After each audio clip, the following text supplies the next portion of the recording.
आपल्या हातामध्ये हे काय आहे? पालकाचं बी. बी आहे, बरोबर. आता बघा, आपण वेगवेगळे हवेचे प्रयोग केले की नाही? आपल्याला हवा परिसरामध्ये आहे हे समजलं. आता ही जी हवा आहे, ही हवा विशिष्ट प्रकारचं बी वाहून नेते. हवा काय करते? विशिष्ट प्रकारचं बी वाहून नेते. आता या बीचं निरीक्षण करा तुम्ही. या बियांचं निरीक्षण करा. या वजनाने कशा आहे? एकदम हलक्या आहे. बघा, आपण जर या बियांवर जर आपण फुंकर घातली तर या बिया काय होतील? उडतील. बघा बरं, उडतात का? बघा, फुंकर घालून बघा, उडाल्या की नाही? बघा.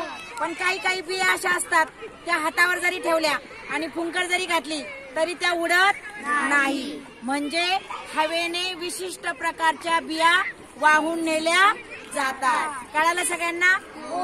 मग कोणकोणत्या प्रकारच्या बिया असतात बरं? त्या फुंकर घातले की सहज उडून जातात हवेमध्ये.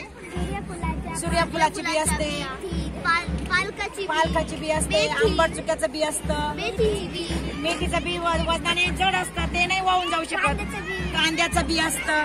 अशा अनेक बिया अशा हलक्या असतात बघा. रुईचं बी असतं, ते सुद्धा आपण जर फुंकर घातली तर ते वाऱ्याने काय होतं? सहज वाहून जातं. कळाला प्रयोग सर्वांना?